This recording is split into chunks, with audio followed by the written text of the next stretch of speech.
Hola, buenos días. Muchas gracias por acompañarnos en La Mula. Hoy tengo el gusto de poder conversar con Jaime Saavedra, director global de educación del Banco Mundial, ex ministro de Educación del Perú. Jaime, buenos días. Muchísimas gracias por atender el llamado de La Mula. No, muy buenos días y un saludo para ti, Raúl.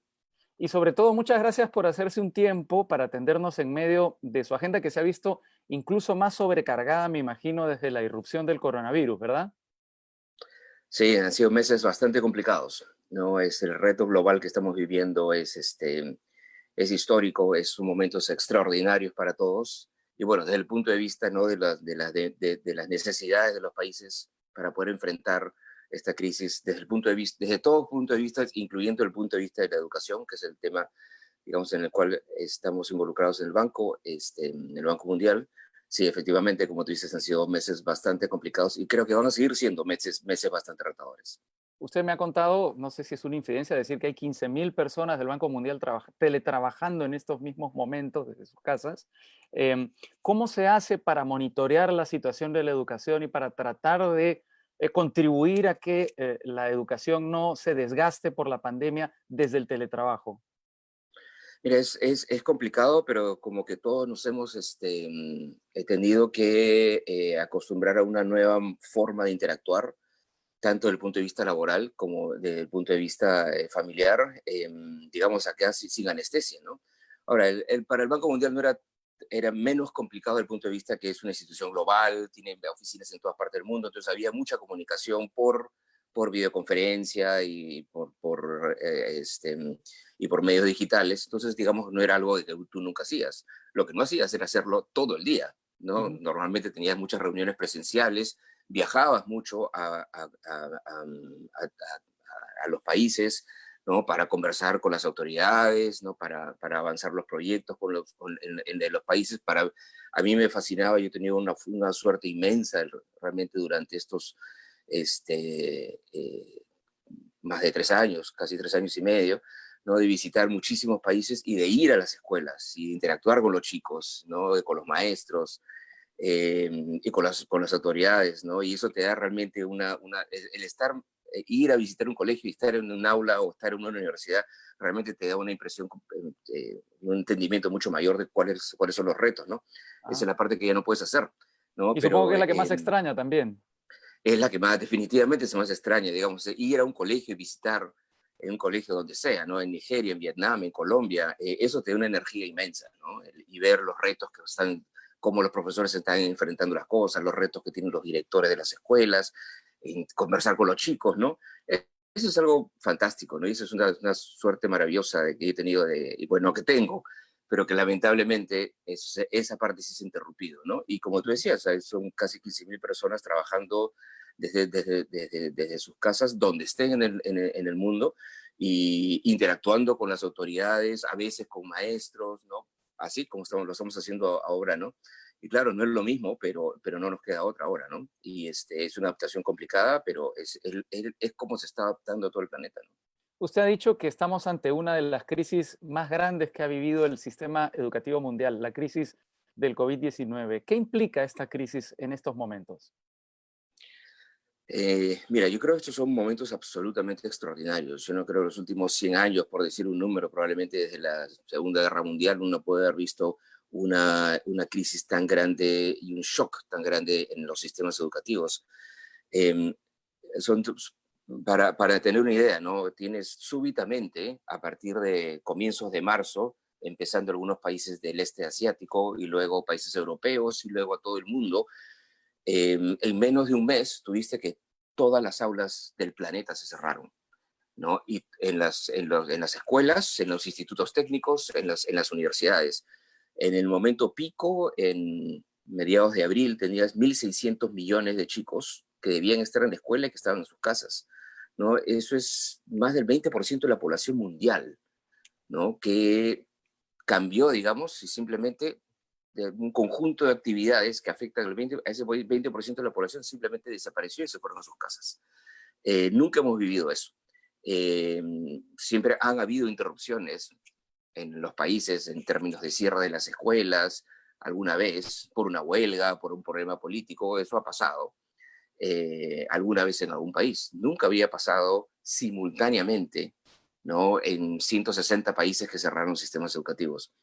Y la otra característica que hace este shock, un shock muy grande, es que junto con el cierre de las escuelas como parte de la estrategia sanitaria de los países para enfrentar la pandemia, eh, estás viviendo una inmensa crisis económica, cosa que también los países han vivido. Los países han vivido muchas veces una crisis económica, han tenido una recesión, esa recesión afecta a los presupuestos públicos, los presupuestos de la gente, y tiene un impacto entonces sobre las inversiones educativas. Eso también nos ha pasado.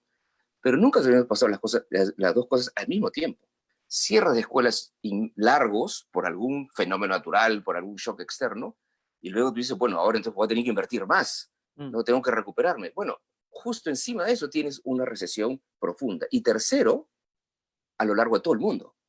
Los países han vivido recesiones, pero raro es tener una recesión así que realmente tiene impactos grandes sobre los niveles de actividad económica en todos los países, ricos y pobres. Entonces, es como un doble shock, cierre de las escuelas, ¿no? Recesión económica, ¿no? Que eso nunca lo hemos vivido. Lo que además dificulta, supongo, los mecanismos de ayuda bilaterales, ¿no? Es decir, por ejemplo, si hay una gran crisis en un país, por ejemplo, en el Perú, atienden a esa emergencia países como los Estados Unidos, la Unión Europea, podrán intervenir para ayudar a salir de la crisis. En este momento es más difícil que hayan estos mecanismos de solidaridad Sí. internacional, ¿no?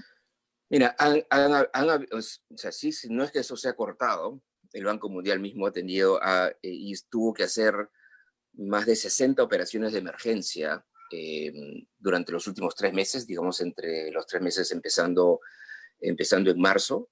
Principalmente el primer frente de ataque fue obviamente la crisis sanitaria, ¿no? Y apoyar los sistemas de salud.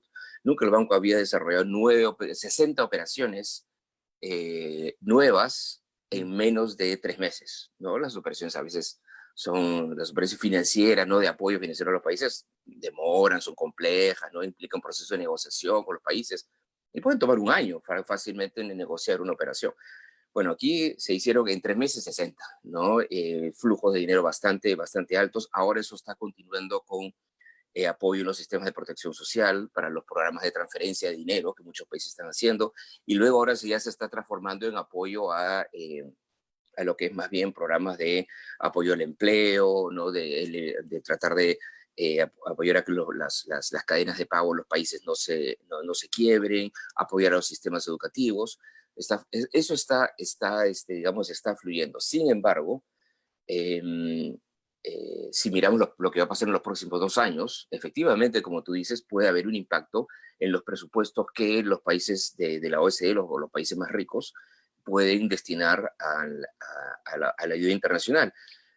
Hay un acuerdo, por ejemplo, que muchos países lo cumplen, otros no, ¿no? Que de destinar el 0,7%, ¿no? Del Producto Nacional Interno a ayuda internacional, cosa que, por ejemplo, Gran Bretaña cumple, ¿no? Y tratan de mantener ese 0,7%, un poquito menos de 1%, digamos, del Producto Bruto.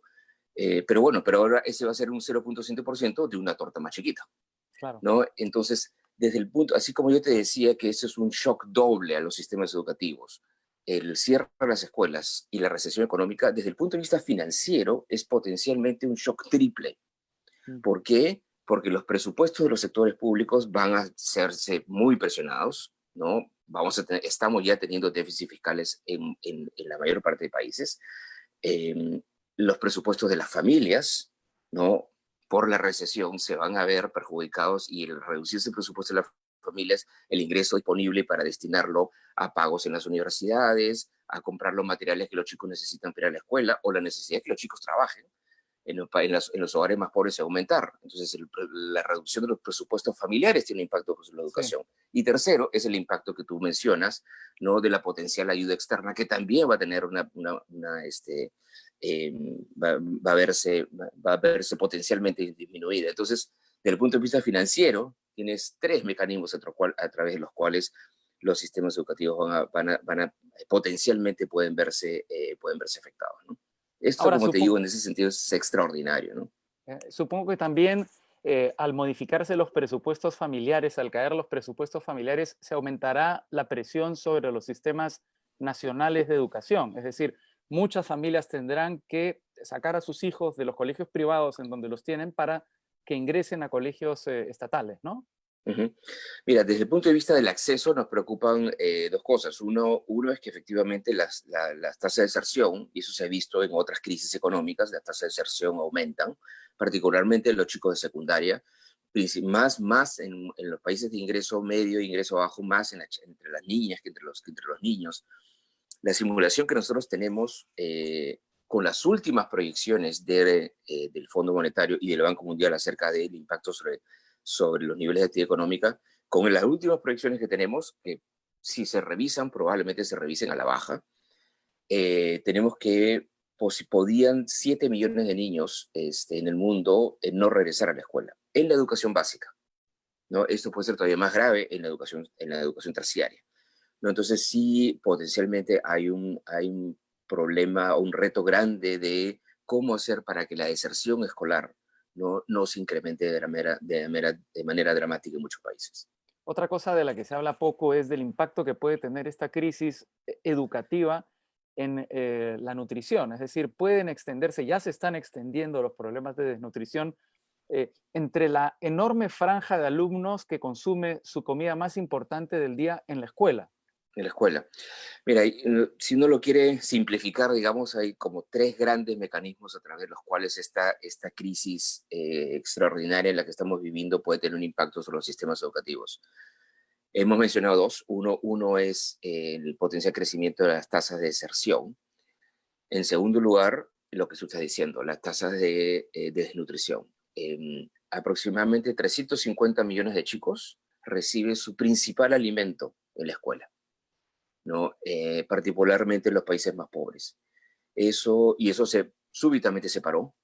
Entonces, algunos países han estado tratando de reemplazarlo por programas de transferencia de dinero directo a las familias, otros por, otros por proveer los mismos alimentos, pero directamente a la casa, lo cual es mucho más complicado desde el punto de vista logístico, o a través de organizaciones comunitarias, pero eso está pasando solamente parcialmente.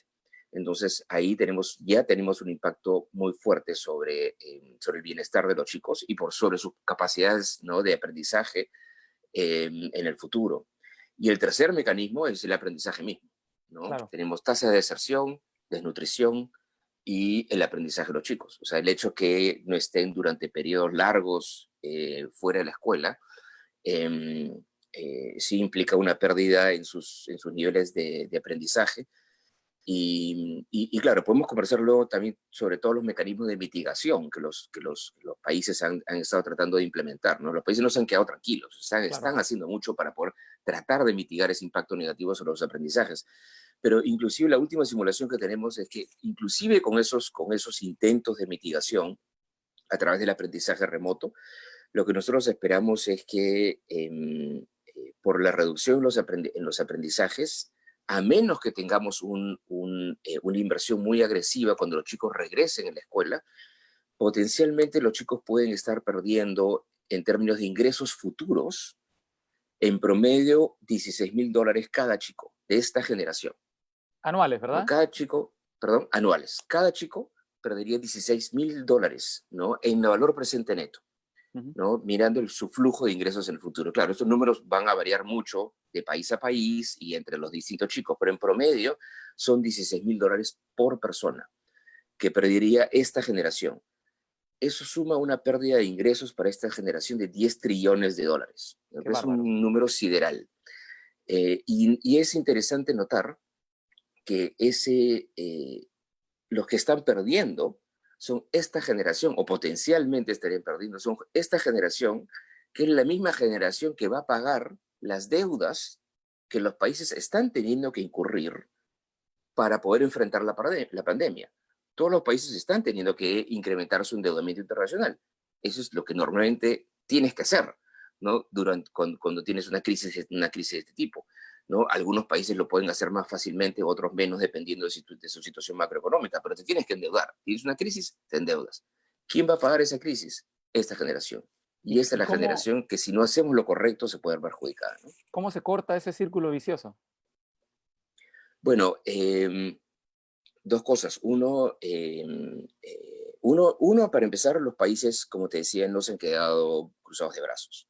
Sí es cierto que casi en la mayor parte de países hemos visto intentos eh, m- con distintos niveles de efectividad de aprendizaje remoto, ¿no? De cómo llegar a los chicos que están en sus casas, cómo llegar y tratar de que no se desenganchen completamente de la experiencia educativa, ¿no? Y eso ha sido un proceso complicado.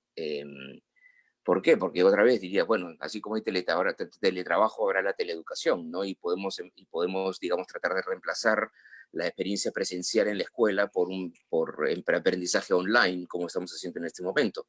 Pero lamentablemente eso no es posible porque tenemos una brecha digital inmensa, Sí. ¿no? Y entonces, efectivamente, todos los países han intentado hacer algo utilizando Internet, ya sea con clases virtuales o tratar de poner al alcance de los chicos y los maestros no materiales para que puedan continuar las clases, pero inclusive en los países de ingreso medio, en el mejor de los casos llegas a la mitad de los chicos a través del Internet. Y la otra mitad no tiene acceso a Internet, no tiene acceso a una computadora en su casa. Y quizás tengan acceso a un teléfono, a un smartphone. Entonces, todos estos mecanismos de aprendizaje remoto han tenido que ser multiplataforma, combinando online con radio, con televisión, con uso de redes sociales, con redes de WhatsApp entre los maestros y para que los maestros se comuniquen con los chicos. Entonces, los países han sido bastante creativos en utilizar múltiples plataformas para poder llegar, pero obviamente esto no reemplaza la educación presencial. Entonces, bueno, va a haber que seguir invirtiendo en eso, esos esfuerzos tienen que continuar, no sabemos cómo va a ser el regreso a clases, en qué momento se va a dar el regreso a clases, y por otro lado, cuando regresemos a clases, que va a ser un proceso complejo, los países van a tener que invertir muchísimo en ajustar sus mecanismos educativos a una nueva normalidad, ¿no? En la cual va a ser una mezcla, ¿no? De educación en casa con una educación en la escuela, ¿no? Pero que va a requerir inversiones grandes en un contexto en el cual no hay muchos recursos, ¿no? Entonces, el reto para los ministerios de educación es realmente inmenso para los próximos meses. Usted decía que el 50% de los alumnos en los países ricos no tenían acceso a Internet o a una computadora que les permitiera seguir teleclases, pero por supuesto, imagino que la situación es más dramática en los países de ingresos medios y mucho más dramática en los países pobres, ¿no? ¿Qué cifras Mira, tiene el Banco Mundial sobre ellos? no, el acceso online puede llegar a 50% en los países de ingreso medio, Ok, ¿no? O sea, en un país como Perú, más o menos es un 50% de los hogares.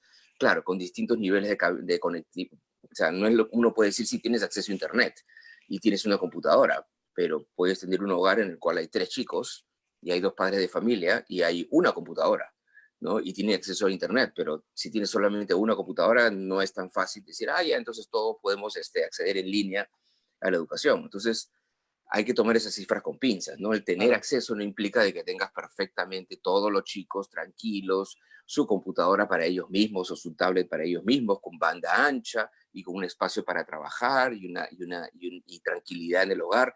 Todas esas condiciones no las va a tener el 50% de chicos. Ahora, como tú ciertamente dices, en países de ingreso más bajo, en países más pobres, en países en África subsahariana, ese número no es mayor al 10%. Wow. Entonces, eh, yo creo que esa es una de las lecciones que nos está dejando esta crisis, ¿no? Que es un reconocimiento de las grandes brechas digitales que existen, las brechas de inequidad que tenemos en los sistemas educativos. Ahí sí en todos los países, inclusive en los países ricos, pero mucho más marcado en los países más pobres. Yo creo que, y eso lo puse en algún blog, no es como si fuera que ya en la realidad nos dio una cachetada, ¿no? En el sentido de Ajá. que, mira, ya sabíamos que había una brecha digital, eh, y bueno, dado que no se hizo lo suficiente para cerrar esa brecha digital, mira que hoy día entonces, por lo tanto, no podemos llegar a todos los chicos, ¿no? Y algunos chicos sí van a poder tener una mitigación importante y poder recuperar este tiempo perdido en sus casas, ¿no? A través de un estímulo razonable, ¿no? Y de interacción con sus maestros.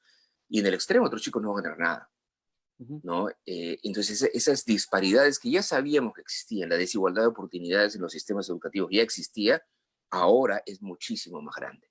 Ajá. ¿no? Entonces, ahí yo creo que ese es uno de los grandes retos de los sistemas educativos. Al mismo tiempo, esta crisis ha generado o ha obligado a la reconversión de los actores del sistema educativo. Los profesores han tenido que adaptarse rápidamente a una circunstancia que nadie imaginaba, a una circunstancia digital, además que nadie esperaba, por lo menos en el corto plazo. También han tenido que adaptarse, por supuesto, los alumnos que han tenido que aprender a usar estos sistemas, estas plataformas a distancia, han tenido que aprender a comportarse distinto, han tenido que aprender a concentrarse distinto frente a una pantalla y también han tenido que aprender los padres a intervenir distinto en la educación de sus hijos, obligándose de alguna manera a tener un papel mucho más activo que el que tenían antes, ¿no? ¿Cómo ven ustedes Sí. este trinomio, cómo ha cambiado en los Ujú. últimos meses? Mira, yo creo que eso es, a veces uno dice, bueno, las crisis se tienen que aprovechar, ¿no? No hay que desperdiciar una crisis. Y yo creo que muchos de estos cambios de comportamiento, ¿no? Van a tener un impacto muy grande sobre el funcionamiento de los sistemas educativos en el futuro. Ahora, cuando decimos futuro ahora, y el futuro no es dentro de 10 años, el futuro es en unos meses, ¿no? Yo Mm. creo que esta crisis ha traído el futuro hacia el presente, ¿no? Y cuando hablamos de la escuela del futuro, esa escuela del futuro va a ser, querrámoslo o no, va a tener que irse configurando en los próximos meses y muy pocos años. Y de alguna manera esa escuela del futuro va a estar definida por los cambios en las percepciones y las actitudes que esto puede estar generando, ¿no? Y que se tienen que se tienen que, digamos, aprovechar de la manera correcta. Y ahí uno puede hablar de todos los actores, ¿no? Tú mencionabas a los padres de familia, eso para empezar, ¿no? Los padres de familia yo creo que por un lado, yo creo que van a valorar más el rol del maestro, Es ¿no? Y verdad, eso es sí. algo que es absolutamente crucial porque siempre, ya lo habíamos estado diciendo siempre, ¿no? Lo que define la calidad de los sistemas educativos es la valoración que las sociedades le dan a la carrera docente, ¿no? Los sistemas educativos buenos, exitosos, son aquellos en los que la profesión docente es una profesión compleja, retadora, valorada socialmente. Eh, y yo creo que esto, ojalá, ¿no? Que efectivamente los padres de familia a partir de esto se den cuenta, oye, qué complicado es ser profesor, ¿no? Qué retador es ser profesor, ¿no? ¿Cómo necesito yo? Qué importante es tener un buen profesor que guíe permanentemente a mis hijos. Entonces yo creo que desde el punto de vista de los padres de familia, uno es reconocer que el rol del maestro es crucial y por lo tanto como sociedad tenemos que invertir más en los docentes. Y por otro lado también es reconocer de que al margen que tengas un fantástico docente en la escuela, tu rol como padre de familia, ¿no? En influenciar el proceso educativo y los valores que tus hijos pueden tener es inmenso, ¿no? Claro. Al margen de que tengas una fantástica escuela, ¿no? El rol del padre de familia es muy grande y por lo tanto tiene que haber una mucho mayor y mejor comunicación entre el docente y el padre de familia para poder educar mejor a un chico. Entonces yo creo que ahí tenemos, desde el punto de vista de los padres de familia, ojalá, ¿no? Un cambio de percepción que en muchos casos se da, yo creo que ya lo estamos viendo, pero que eso implique ya en la nueva normalidad una mejor relación entre el maestro y el padre de familia, por un lado, y ya de un punto de vista colectivo, ¿no? En una mayor valoración de la carrera docente. Quiero repetir algunas cifras que usted ha mencionado. 171 países cerraron sus sistemas escolares, la mayoría por completo. 1.600 millones de estudiantes han dejado de asistir a sus escuelas. Se calcula que esta ausencia significará un promedio de $16,000 menos de sueldo al año.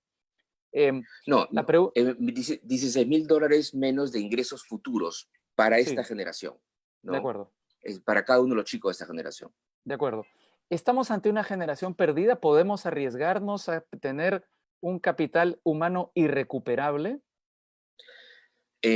No nos podemos arriesgar y tenemos que hacer esfuerzos muy grandes, denodados, obsesivos, diría yo, para que efectivamente no haya una generación perdida, ¿no? Pero si tú te das cuenta, o sea, todo lo importante que son los años de la vida escolar para cualquier persona, ¿no? Los años de la vida escolar los recuerdas para toda tu vida, ¿no? Y ya tenemos ya chicos, ya sabemos, son chicos que para toda su vida se van a acordar, ¿no? Que tuvieron un año irrepetible como adolescentes o como niños, ¿no? En lo cual estuvieron durante meses, ¿no? Fuera de la escuela, y encerrados en sus casas. Eso te lo vas a acordar para toda tu vida. ¿no? Y te vas a acordar de cómo fue esa experiencia. Y para muchos chicos puede haber sido una buena experiencia, ¿no? De una mayor convivencia familiar, mejor convivencia familiar y una interacción complicada, ¿no? Con los profesores, pero algo, ¿no? Alguna interacción. Para otros chicos va a ser un muy mal recuerdo, Sí. Un ¿no? Porque infierno casi, ¿no? en el otro extremo también encuentras hogares que son disfuncionales, en los Ah, cuales había violencia en el hogar, y esa violencia se puede ver magnificada en una situación en la cual el padre podía no tener ingresos o la madre podía no tener ingresos. Entonces, has tenido experiencias extremadamente variadas, pero todos se van a acordar de esa experiencia. Algunos ujú. positivo y otros negativamente. Pero sí tenemos que hacer un esfuerzo como sociedad, ¿no? De hoy día, todavía en muchos países en los cuales se mantiene todavía el cierre de las escuelas, hacer que la experiencia sea lo menos mala posible para los chicos, o positiva en algunos casos si se puede, pero de ahí recuperar lo más que podamos, ¿no? Ajá. Y sí se puede, ¿no? La posibilidad de una generación perdida existe, pero depende de nosotros. No, no es algo que está ya predefinido, depende de cuánto invirtamos nosotros en una escuela que al regresar sea una escuela que sea más resiliente, que pueda aguantar estos shocks, una escuela con una mayor colaboración entre los padres, los chicos, los padres de familia y los maestros, una escuela en el cual podamos tener programas de recuperación intensivos, ¿no? Porque unos chicos van a haber aprendido menos durante este periodo que otros, y vamos a tener que, esta lógica de equidad va a tener que ser muy importante, porque vamos a tener que asegurarnos que todas las escuelas, ¿no? Tengan los, los, lo- la, todas las condiciones que se requieren para poder operar. Entonces, las inversiones que se tienen que hacer en tecnología, en capacitación de los docentes, en asegurarse que los chicos tengan material de lectura en el hogar, en la escuela y en el hogar, ¿no? Asegurarnos, como muchos países están intentando también, es que los chicos tengan también acceso a la tecnología desde sus hogares, cosa que va a ser un poco más compleja y más costosa, pero también va a ser fundamental. Todos esos requieren esfuerzos de política pública que son complejos, no son fáciles, pero no son imposibles. Entonces, dependen completamente de nosotros como sociedad. Nosotros hemos vuelto a hablar en este momento después de casi 3 años y medio. Yo recuerdo que lo entrevisté para el diario El País 2 o 3 días después de la censura que le costó el cargo de ministro de Educación del Perú. Eh, y en la última pregunta que le hice en esa entrevista, eh, usted me dijo que no tenía claro su futuro laboral. Me dijo, ya veré qué pasa con mi vida. ¿Cómo ve en perspectiva estos 3 años y medio de lo que ha pasado con su vida? Bueno, efectivamente, uno no sabe qué pasa con su vida después de haber estado, digamos, inmerso en una cosa tan intensa como ser ministro, que como te lo he dicho en ese momento, ¿no? Eso es un honor para cualquier persona, ¿no? Tener la oportunidad de cambiarle la vida a la gente, ¿no? Pero es tan intenso que obviamente no hay tiempo para pensar cuál es el siguiente paso. Y cuando hemos conversado esa vez, probablemente sí, pues no sabíamos qué iba a pasar. Y bueno, tuve la suerte de regresar al Banco Mundial en el cargo de director global de educación, y que realmente es un privilegio porque me ha permitido poder uno conocer mucho más de cerca las realidades de los retos en educación que hay en todo el mundo, que son tan o más grandes como los peruanos, ¿no? O sea, ahí uno se da cuenta de que en educación hay tantas similitudes entre los retos y hay tanto que aprender entre los países, ¿no? Que uno ve, por un lado es un reto inmenso, pero por otro lado hay muchísimas oportunidades, ¿no? Y bueno, sí, he tenido una gran suerte, ¿no? De poder enfrentar un reto como el que enfrentamos como estaba de ministro en Perú, pero ya a un nivel global, ¿no? Y de eso obviamente no me puedo quejar. Yo creo que es un privilegio tener una oportunidad de poder ver los retos educativos a nivel global, ¿no? ¿Cómo recuerda ese Pero tiempo tan turbulento que tantas consecuencias políticas le trajo al presente de nuestro país?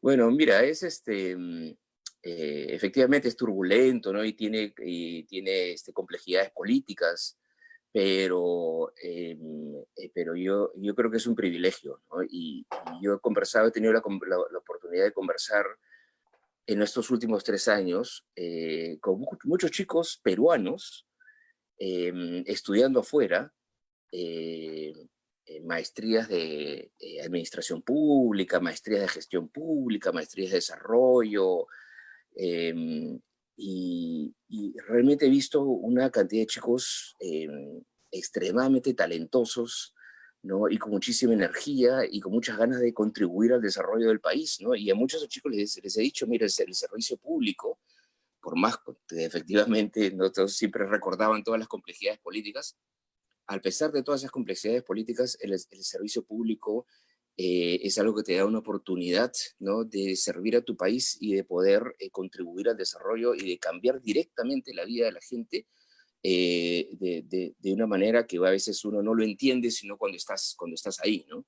Y en ese sentido ahí veo muchísimas esperanzas, ¿no? Porque muchos de estos chicos, yo creo que si efectivamente, ¿no? Nosotros como país le damos, el Perú como país le da la oportunidad de servir al Estado y de diseñar e implementar políticas públicas, yo creo que tenemos muchísimas esperanzas, pero mi recuerdo es ese, ¿no? Es una gran oportunidad, ¿no? Y es algo que siempre le digo a los chicos con los cuales converso, ¿no? Es una oportunidad invalorable para cambiar la vida de la gente, ¿no? Porque desde el punto de vista de que uno puede hacer estudios académicos, uno puede analizar, evaluar políticas públicas, pero cuando estás ahí y uno puede realmente diseñar e implementar algo que cambia la experiencia de entrenamiento de un profesor, ¿no? Que le da una beca a un chico, ¿no? Que informa mejor cómo está la realidad de las escuelas y le da mejor información a los directores y a los profesores, cuando uno les da una oportunidades a los directores, ¿no? De formarse de mejor, de ser seleccionados de manera meritocrática, por lo tanto sentir que ahora ellos realmente, ¿no? Están en ese puesto como director por su propio mérito, ¿no? Cosas que hicimos. Eso le cambia a cada una de esas personas, a cada uno de esos chicos, a cada uno de esos profesores, a cada uno de esos directores, les puede cambiar la vida, ¿no? Y entonces es realmente una oportunidad invalorable. Y ojalá muchos más chicos sigan ese paso, ¿no? Ese camino, ¿no? De la política pública. Solo un insensato a estas alturas podría cuestionar la relevancia, la trascendencia, la importancia que tiene la educación en el presente y el futuro de la humanidad. Mi pregunta es entonces, ¿por qué hay tantos países en los que la educación parece estar bajo permanente ataque? Uno de ellos el Perú. Ujú. Permanente ataque ¿desde qué punto de vista? Del Por punto de ejemplo, vista. de parte de los lobbies. Su caso es un caso evidente de ataque a la educación. Lo fue también el caso de la ministra Martens. Ujú, ujú. Mira, uno de los el sector educación, yo creo que es como tú dices, no es crucial, ¿no? Para el desarrollo de los países y afecta de manera directa la vida de cada uno de los chicos, ¿no? En la educación básica, en la educación superior.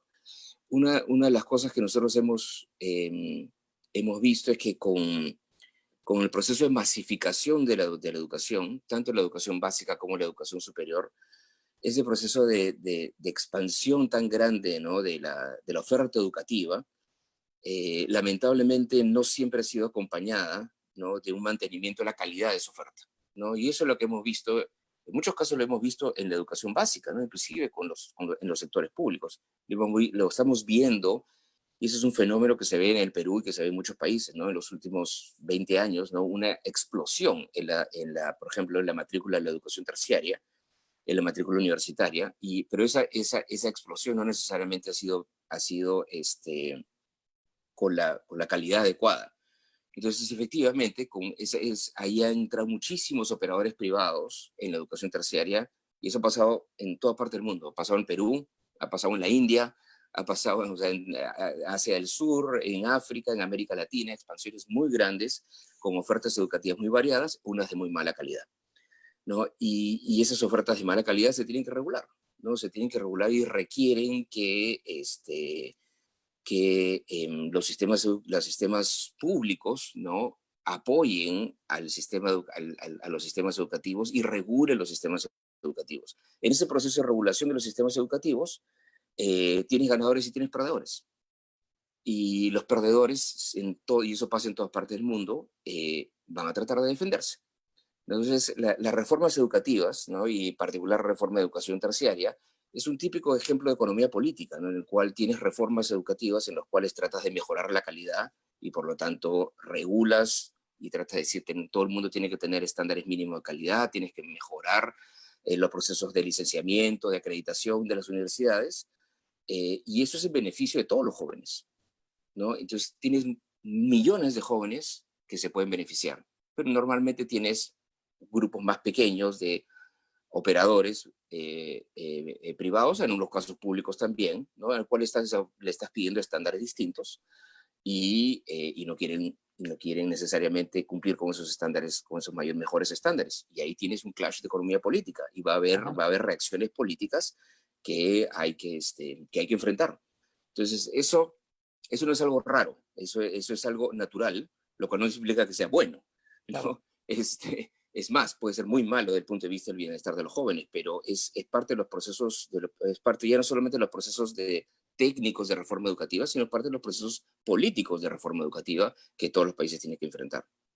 Esta expansión desordenada de las universidades solo en América Latina se vivió, por ejemplo, de una manera muy nítida en países como Brasil, Colombia, hay en Chile también un ejemplo y por supuesto en el Perú. En Em, Perú. Ujú. los lobbies de estos nuevos operadores pueden tergiversar por completo una política educativa. Bueno, en cualquier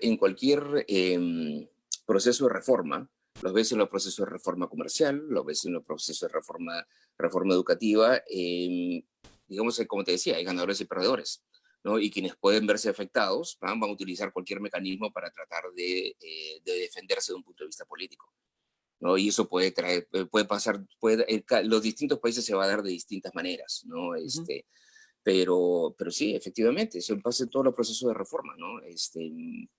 Más que tergiversar, digamos, es tratar de evitar que ciertas reformas continúen. Ha sido costumbre en el Perú que los ministros de educación estén permanentemente interpelados, sometidos a comisiones de investigación. No puedo dejar de preguntarle directamente por lo que ha ocurrido hace muy pocos días con la aprobación en el Congreso de la conformación de una comisión investigadora contra la SUNEDU por irregularidades en el licenciamiento de algunas universidades. Algo que usted también tuvo que vivir. ¿Cómo ve este proceso, por supuesto, dentro de su cargo como director del Banco Mundial? No, mira, como te digo, esos son ya procesos políticos, pero que tienen un impacto sobre el diseño de la política, sobre el diseño de la política pública y que lamentablemente, ¿no? Son cosas que siempre viven los países, ¿no? Y entonces sí requiere de un esfuerzo muy grande, ¿no? Por parte de las autoridades de explicar exactamente por qué es importante, ¿no? Los procesos de reforma y por qué es necesario defenderlos, ¿no? Y aquí el punto central es que en las discusiones, y eso a veces uno tiene que ser, eh, digamos, perseverante, digamos, por ponerlo de una manera, y paciente, ¿no? De explicar cada cambio de política, ¿no? Y cuando se hacen cuestionamientos es totalmente válido a veces. Bueno, quiero que me expliques, no entiendo bien lo que estás haciendo, quiero que me lo expliques. Eso es válido, ¿no? Pero siempre y cuando en cada momento de cada discusión, ¿no? Estemos viendo por qué esto que estamos analizando es bueno o no para este joven, ¿no? Que está asistiendo a la universidad o que puede asistir a la universidad, ¿no? Digamos que el prurito tiene que ser eso. Cada vez que tenemos una discusión, tú y yo, ¿no? O una autoridad del Ejecutivo, el Congreso, ¿no?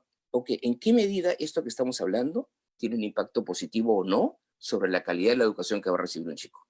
Entonces tenemos que llevar siempre el diálogo a eso, ¿no? A por qué lo que estamos haciendo es bueno o no para el joven. Eso es lo central y permanentemente llevar la discusión a eso, ¿no?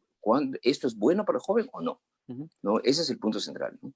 A pesar de problemas como este que yo le he mencionado, la sensación que queda en el Perú es que el Ministerio de Educación ha mantenido titulares con un perfil más o menos coherente luego de su salida, ¿no? Marilu Martens, Daniel Alfaro, Flor Pablo, ahora Martín Benavides, que fue miembro del Consejo Directivo de SUNEDU cuando usted era ministro.